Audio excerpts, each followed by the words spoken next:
Hoy, maldiciones generacionales en los hijos de Dios.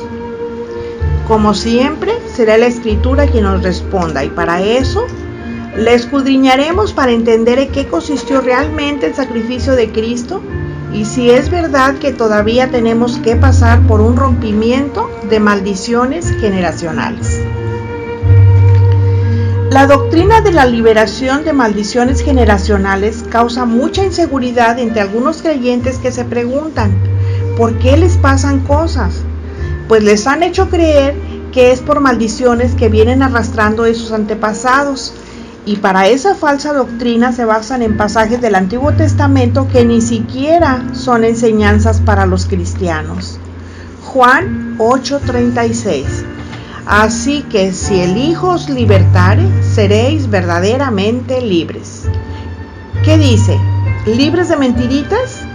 Porque muchos creyentes, a pesar del tiempo que tienen de estar en el camino, dudan que cuando creyeron en el Evangelio de Jesucristo y lo aceptaron como el Señor y Salvador de sus vidas, fueron salvos, transformados y liberados, pues les han hecho creer que después de eso tienen que ser liberados de maldiciones generacionales, como si la salvación y lo que Cristo hizo por ellos en la cruz del Calvario no fueran suficiente, que necesitan que un hombre cualquiera le ayude a Cristo a liberarles. Eso es como si la salvación hubiese sido de mentiritas. Deuteronomio 5:9 dice: no te inclinarás a ellas ni las serviréis, porque yo soy Jehová tu Dios fuerte, celoso, que visito la maldad de los padres sobre los hijos hasta la tercera y cuarta generación de los que me aborrecen. Está hablando de las imágenes. Solamente que este texto lo interpretan como que las maldiciones generacionales son heredadas por los hijos como consecuencia del pecado de sus padres. Esa es básicamente la enseñanza. O sea, si el padre fue alcohólico, como hijo también vas a hacerlo. Y si la madre murió de cáncer, la hija también va a tener cáncer. Y es por eso que, según quienes enseñan esta doctrina, se ha de romper con esa maldición. Ahora, la pregunta es, ¿qué tan bíblicas son las liberaciones en los hijos de Dios? Permítanme decirles que no hay un solo versículo en toda la Biblia donde los apóstoles o cristianos hayan roto con algunas maldiciones generacionales de los creyentes. No hay nada al respecto, y el problema surge cuando se toman versículos y se tuerce el significado original. Por ejemplo, imagínense ustedes que recibimos una carta y le empezamos a leer desde la mitad. Yo creo que nadie lee una carta así, pero algunos cristianos sí leen los libros y las cartas a la mitad y agarran un versículo. A uno de nuestros hijos toma la carta, la lee y nos dice: mamá, tu hermana se cayó de la escalera y se rompió un brazo. Y preguntamos: ¿de dónde sacó eso? Y él nos dice: es que aquí dice.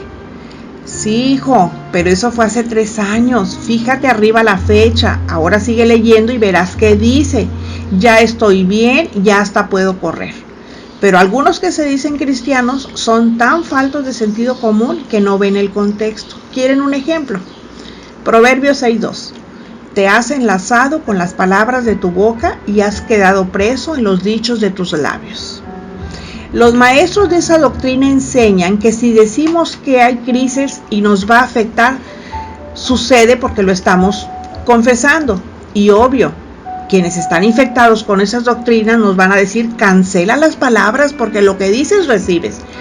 Entonces eso sugiere que si lo que digo recibo, entonces ¿para qué quiero a Dios si lo que yo digo se hace? Pues aunque ustedes no lo crean, muchos sí lo creen. Pero veamos el contexto inmediato del versículo que es lo que viene antes en Proverbios 6:1. Dice: hijo mío, si salieres fiador por tu amigo, si has empeñado tu palabra a un extraño. Y luego dice el 2, te has enlazado con las palabras de tu boca y has quedado preso en los dichos de tus labios. Eso ya diría los 2 versículos. ¿De qué está hablando? Está hablando de que se salió de fiador de palabra, porque déjenme decirles que antes se creía en la palabra de las personas. Su sola palabra bastaba para comprometerse con lo que decía, pero en la actualidad pues se tienen que firmar pagarés. Proverbios 6:5 dice, escápate, le dice al fiador, como gacela de la mano del cazador y como ave de la mano del que arma lazos. ¿Se fijan? Ese es el contexto anterior y posterior. ¿A qué se refiere?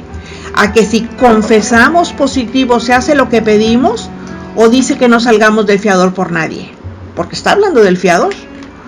Vamos a ver si es verdad que los hijos heredan las maldiciones de sus padres. Éxodo 20:5. No te inclinarás a ellas, a las imágenes, ni las honrarás, porque yo soy Jehová tu Dios fuerte, celoso, que visito la maldad de los padres sobre los hijos hasta la tercera y cuarta generación de los que me aborrecen. Este texto parece decir que los hijos serán castigados por los pecados de sus padres, pero la Biblia enseña que las maldiciones que dice que vendrán solo están sobre aquellos que aborrecen a Dios.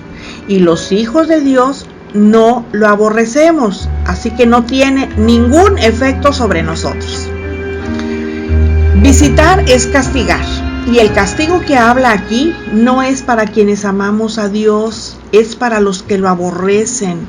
Por eso, si nuestra bisabuela fue chismosa, como somos la cuarta generación, entonces Dios nos va a castigar o las maldiciones vendrán sobre nosotros. Pero Éxodo 26, fíjese lo que dice, y hago misericordia a millares, a los que me aman y guardan mis mandamientos. La frase hago misericordia a millares está tratando de resaltar la grandeza de la misericordia de Dios.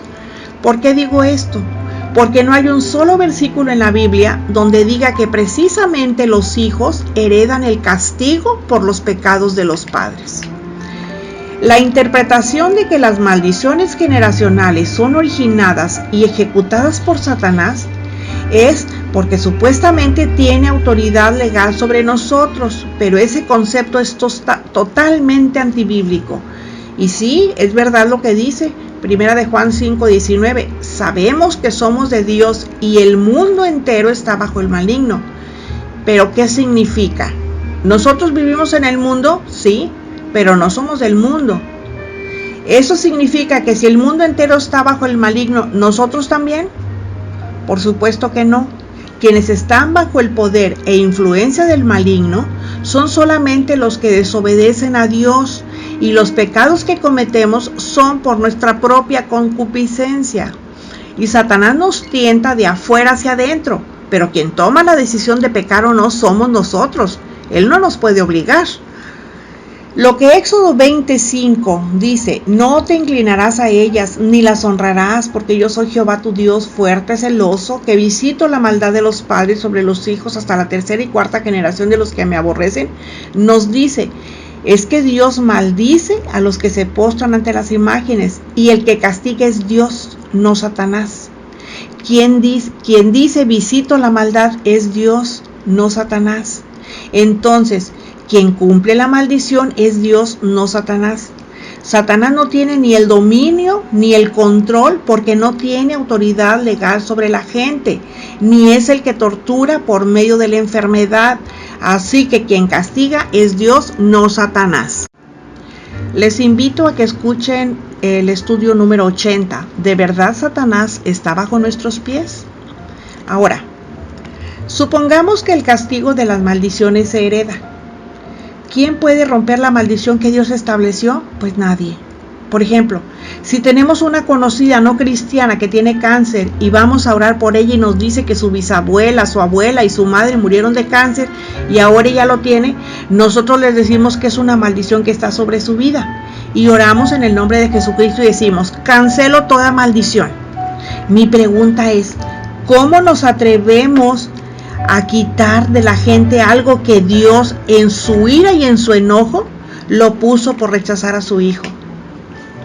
Todo eso es producto de la ignorancia y de una mala interpretación de las Escrituras. Invocar el nombre de Jesús para romper una maldición no es bíblico, porque Dios tiene sobre los que lo aborrecen lo que Él quiere. Es totalmente irracional, es absurdo, y quienes lo hacen se encuentran luchando contra Dios. El contexto general de la Biblia contradice la creencia de que los hijos pagan por los pecados de sus padres hasta la tercera y cuarta generación. La Biblia echa por tierra que los hijos sean destinados para recibir maldiciones por pecados cometidos por sus padres, porque si así fuera, entonces también funcionaría la inversa, porque si opera con las maldiciones, ¿por qué no con las bendiciones? ¿Y saben por qué no es así? Porque eso no existe. En la Biblia no existe. Samuel fue concebido por la oración de su madre. Sabemos que fue un hombre entregado a Dios, obediente, fue celoso, fue íntegro, recto, amó a Dios con todo su corazón. Y les hace unas preguntas a unos que lo acusaban en 1 de Samuel 12, 3 al 5. Aquí estoy, atestiguad contra mí delante de Jehová y delante de su ungido, si he tomado el buey de alguno, si he tomado el asno de alguno, si he calumniado a alguien, si he agraviado a alguno, o si de alguien he tomado cohecho para cegar mis ojos con él, y os lo restituiré. Entonces dijeron: nunca nos has calumniado ni agraviado, ni has tomado algo de la mano de ningún hombre. Y él les dijo: Jehová está en testigo contra vosotros, y su ungido también es testigo en este día, que no habéis hallado cosa alguna en mi mano. Y ellos respondieron: así es. Aquí se estaba reconociendo que Samuel era un hombre recto que amaba a Dios. Esto hace suponer que entonces los hijos de Samuel deberían de heredar las bendiciones generacionales. Digo, porque si las maldiciones se heredan, las bendiciones, ¿por qué no? Porque si funciona para uno, pues debería de funcionar para lo otro. Bueno, 1 Samuel 8, del 1 al 3, dice: aconteció que habiendo Samuel envejecido, puso a sus hijos por jueces sobre Israel, y el nombre de su hijo primogénito fue Joel, y el nombre del segundo Abías, y eran jueces en Beerseba. Pero no anduvieron los hijos por los caminos de su padre, antes se volvieron tras la avaricia, dejándose sobornar y pervirtiendo el derecho. Bueno, esa actitud de los hijos de Samuel provocó maldición y corrupción en el pueblo, sufrimiento en la gente porque recibían cohecho del rico y metían a la cárcel al pobre que se enfermaba y moría. No se nos olvide que estamos viendo que el contexto general de la Biblia no enseña que los hijos van a pagar por el pecado de sus padres. Segundo de Reyes 18, 3 y 4. Es Ezequías quien va a hablar. Hizo lo recto ante los ojos de Jehová, conforme a todas las cosas que había hecho David, su padre. Él quitó los lugares altos y quebró las imágenes y cortó los símbolos de acera, e hizo pedazos la serpiente de bronce que había hecho Moisés, porque hasta entonces le quemaban inciensos los hijos de Israel, y la llamó Nehustán, esa cosa de bronce.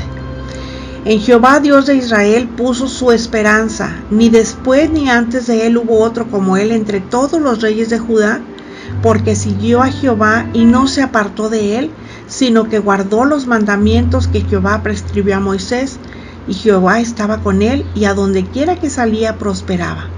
Él se rebeló contra el rey de Asiria y no le sirvió. El rey Ezequías fue un hombre amado por Dios y quedó en la historia de Israel como uno de los mejores textos. Bajo su reinado, la gente encontró a Dios y vivía contenta y feliz.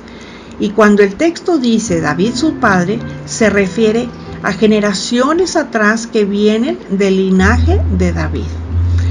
Eso lo hizo porque la gente se empezaba a desviar de la adoración a Dios para adorar las imágenes, pero muchos hoy en día no han entendido el mandamiento de Dios que nos dice en Éxodo 23:5: no tendrás dioses ajenos delante de mí, no te harás imagen ni ninguna semejanza de lo que está arriba en el cielo, ni abajo en la tierra, ni en las aguas debajo de la tierra. No te inclinarás a ellas, ni las honrarás, porque yo soy Jehová tu Dios fuerte, celoso, que visito la maldad de los padres sobre los hijos hasta la tercera y cuarta generación de los que me aborrecen.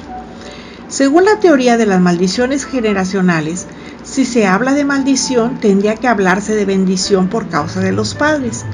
Y entonces el primogénito de Ezequías debería recibir pura bendición por causa de su padre. Pero vamos a ver qué le pasó a Manasés.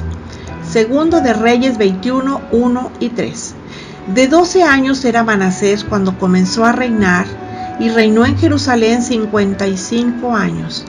El nombre de su madre era Jepsiba, e hizo lo malo ante los ojos de Jehová, según las abominaciones de las naciones que Jehová había echado de delante de los hijos de Israel, porque volvió a edificar los lugares altos que Ezequías, su padre, había derribado, y levantó altares a Baal, e hizo una imagen de acera, como había hecho Acab, rey de Israel, y adoró a todo el ejército de los cielos, y rindió culto a aquellas cosas.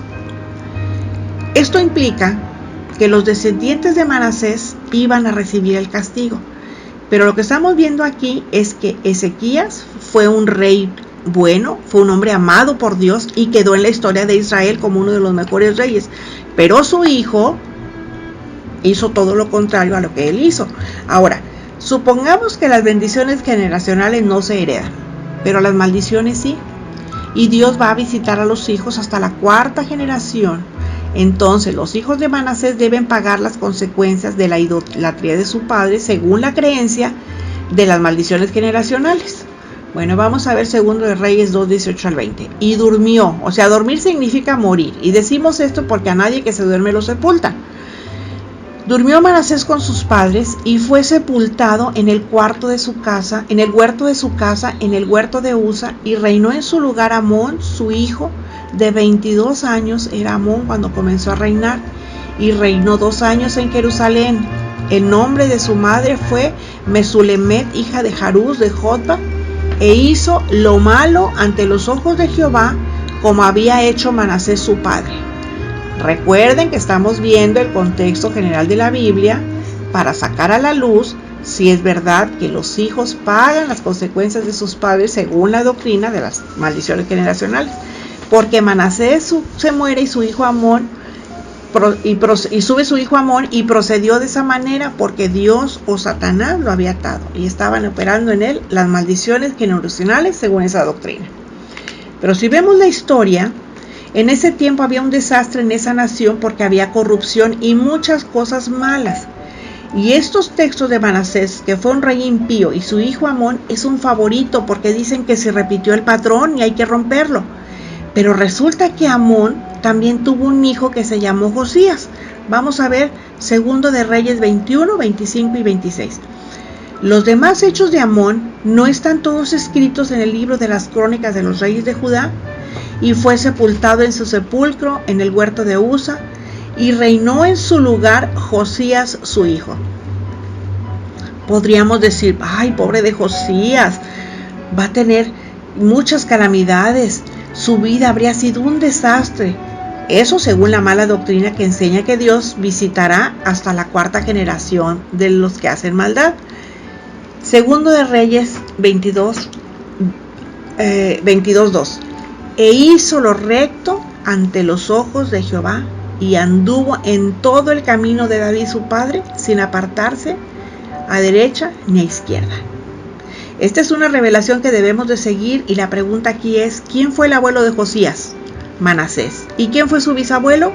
Ezequías. O sea, 4 generaciones, 2 terribles y 2 buenos. ¿Qué pasó con eso que no cuadra? Porque en teoría se dice que Josías debió de haber pagado por todo lo malo que hicieron su abuelo y su padre. Pero ¿saben por qué no existe? Porque eso no es bíblico, no está en la escritura.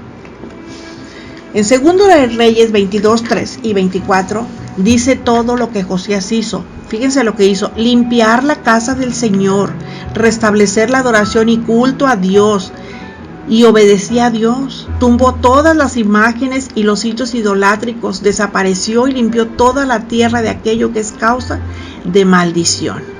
2 de Reyes 23, 25. No hubo otro rey antes de él que se convirtiese a Jehová de todo su corazón, de toda su alma y de todas sus fuerzas, conforme a toda la ley de Moisés. Ni después de él nació otro igual. Entonces, ¿qué pasó con el asunto de las maldiciones generacionales? Porque Josías, según esa doctrina, debería heredar todo lo malo, y aquí algo pasó, y lo que pasó es que se convierte y empieza a hacer lo bueno delante de Jehová.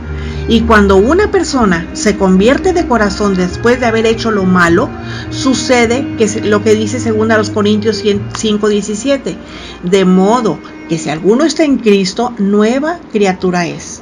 Las cosas viejas pasaron, y aquí todas son hechas nuevas. Es decir, la persona ya no es igual, cambia su manera de vivir de acuerdo a la manera que Dios quiere. Por eso, en el momento de convertirse, todas las consecuencias malignas se anulan, porque si no fuera así, entonces Josías debió de haber sido impío siempre, pero vio las conductas de sus antecesores y prefirió seguir al Señor. Vamos a ver lo que Jesús dijo de si los hijos llevan las consecuencias de los pecados de sus padres. Juan 9, del 1 al 2. Al pasar Jesús vio a un hombre ciego de nacimiento y le preguntaron sus discípulos diciendo: Rabí, o sea maestro, ¿quién pecó, este o sus padres, para que haya nacido ciego? Los discípulos de su tiempo, como muchos hoy, creían que la única fuente de explicación cuando alguien nace ciego o está enfermo es atribuirlo a sus pecados o a los de sus padres, pero ese concepto es muy limitado. Igual que como ahora con el de las maldiciones generacionales, eso tampoco es correcto. Veamos la respuesta de Jesús en Juan 9:3. Respondió Jesús: no es que haya pecado este ni sus padres, sino para que las obras de Dios se manifiesten en él. Esto no significa que el ciego o sus padres nunca pecaron. Lo que Jesús está diciendo es que ese hombre nació ciego, pero no por el pecado de sus padres, pero tampoco porque él haya pecado, sino porque Dios en su soberanía permitió que ese hombre naciera ciego para que cuando Cristo pisara la tierra se encontrara con él, y cuando lo sanara, los demás vieran que Jesús era el Hijo de Dios. Eso está en la soberanía de Dios para que Jesús mostrara su poder y su gloria. Recordemos que hay milagros por misericordia y milagros para glorificación, y este era un milagro para glorificación. A veces preguntamos: ¿por qué le dio cáncer a mi abuelita si es tan buena, si sus padres amaban a Dios? ¿Por qué está sufriendo con esa enfermedad? Si nos encontramos a un supersticioso que cree en esa falsa doctrina de las maldiciones generacionales, nos dirá que es por su pecado. Pero lo que no toman en cuenta es que este cuerpo en el que vivimos está corrompido por el pecado, está debilitado. Así no nos creó Dios. Por eso, si le saludamos a alguien que trae una gripa tremenda y tomamos su mano después de haberse limpiado la nariz, pues lógicamente nos va a dar gripa. Así andemos en santidad extrema. También puede ser que no tengamos cuidado con nuestro cuerpo y lo maltratemos comiendo mal. Y dije comiendo, no alimentándonos, que es diferente. No hacemos ejercicio, etcétera, y se nos olvida. Es que también estamos en este mundo y que este cuerpo que ahora tenemos tiene que morir para que el ser resucitado podamos entrar al reino de Dios, porque la corrupción no hereda el reino de Dios, y cuando eso pase, este cuerpo ya no estará sujeto al dolor ni a las lágrimas. Ezequiel 18, del 1 al 4. Vino a mí palabra de Jehová diciendo: ¿qué piensan ustedes los que usan este refrán sobre la tierra de Israel que dice: los padres comieron las uvas agrias y los dientes de los hijos tienen la dentera? Vivo yo, dice Jehová el Señor, que nunca más tendréis por qué usar este refrán en Israel. He aquí que todas las almas son mías, como el alma del Padre, así el alma del Hijo es mía. El alma que pecare, esa morirá. La amargura que sentimos porque alguien nos ofendió es veneno que creemos que quien nos ofendió se va a morir, y los únicos que nos envenenamos somos los que lo sentimos. Así es que no se justifique echarle la culpa a nadie de lo que nos pasa, porque la verdad de todo es la naturaleza de cada persona. Todos nacemos con una naturaleza pecaminosa, con tendencias a lo malo, y cuando nos convertimos a Cristo se corta toda la maldad, toda la ira de Dios contra nosotros. En ese momento todo eso se detiene y comenzamos una vida justa y que agrada a Dios. Pero cuando menos espera a esa persona fiel a Dios, le da diabetes y se ignora la obra de Cristo en la cruz, va con alguien de las maldiciones generacionales que le va a preguntar si sus antecesores eran diabéticos, porque esa es una maldición de diabetes, y lo invita a cancelar esa maldición. Pero se nos olvida que este cuerpo está hecho de carne corrupta, que nuestros genes traen cargas genéticas y reproducen en nosotros los rasgos característicos de nuestra familia, como los físicos, el carácter. Y si no nos cuidamos, pues obviamente que nos va a dar cualquier enfermedad, no solamente la diabetes. Pero Dios nos dio inteligencia. Y si nuestros genes están corrompidos y tienen tendencia a las enfermedades, pues debemos de cuidarnos, porque es una cuestión genética y no de maldiciones generacionales. Tenemos que ver todo con la inteligencia y sabiduría que Dios nos dio. Entonces, si la solución fuera decir yo cancelo la maldición de X cosa, pues estaríamos mal. Eso no existe, porque Dios nunca lo dijo. El decir yo cancelo solamente trae frustración porque no se cumple tal dicho, ya que las enfermedades son por cargas genéticas y descuido personal. Y cuando esto no sucede, las personas se frustran y reniegan contra Dios, ignorando que Él nunca dijo tal cosa. Lo que tenemos que hacer es usar la sabiduría que Dios nos da. ¿O acaso creemos que confesando los pecados de nuestros antepasados, atando y desatando y haciendo guerra espiritual, podemos eliminar esas supuestas maldiciones generacionales? No, todo eso es consecuencia de nuestros propios errores, de nuestros propios pecados, que ciertamente son perdonados porque nos convertimos de verdad, pero de las consecuencias de ellos no nos vamos a salvar, porque tarde o temprano nuestro cuerpo nos pasa factura. Y eso no son maldiciones generacionales, son consecuencias de vivir en desorden. Así que lo que tenemos que hacer es enfrentar lo que es una consecuencia del pecado y no una maldición generacional, porque nuestros pecados ya han sido perdonados, porque el que liberta es el Señor. Olvidémonos de las maldiciones que supuestamente están sobre nosotros, porque no es así. Colosenses 2, 8 al 15. Mirad que nadie los engañe por medio de filosofías y huecas sutilezas como esa, según las tradiciones de los hombres, conforme a los rudimentos del mundo y no según Cristo, porque en Él habita corporalmente toda la plenitud de la deidad, y ustedes están completos en Él, que es la cabeza de todo principado y potestad. En Él también fueron circuncidados con circuncisión no hecha a mano, al echar de ustedes el cuerpo pecaminoso carnal en la circuncisión de Cristo, sepultados con Él en el bautismo, en el cual fueron también resucitados con Él mediante la fe en el poder de Dios, que le levantó de los muertos, y a vosotros, estando muertos en pecado y en la incircuncisión de su carne, les dio vida juntamente con Él, perdonándoles todos los pecados, anulando el acta de los decretos que había contra nosotros, que nos era contraria, quitándola de en medio y clavándola en la cruz, y despojando a los principales y a las potestades, los exhibió públicamente, triunfando sobre ellos en la cruz. ¿Qué tal? Pues Él ya nos quitó todo, así es de que ¿cuál maldición generacional? Ninguna. Gálatas 3:13. Cristo nos redimió de la maldición de la ley, hecho por nosotros maldición, porque está escrito, maldito todo el que es colgado en un madero. Entendamos que un texto sacado de contexto es una falsa doctrina. Por eso, si no tenemos orden en nuestra vida, preparémonos para sufrir las consecuencias del desorden y no reneguemos de la ira de Dios. Job 2:10. Y él le dijo, como suele hablar cualquiera de las mujeres fatuas, o sea, necias, ¿has hablado? ¿Qué? ¿Recibiremos de Dios el bien y el mal no lo recibiremos? En todo esto no pecó Job con sus labios. Ahí le estaba respondiendo a su esposa. Amén. El Señor nos bendice. Si te gustó, dale me gusta y comparte para que más personas lo escuchen.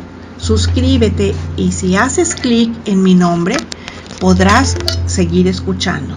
Y no olvides dejar tus comentarios. Hasta la próxima, cuando volveremos a escuchar lo que dice el Señor.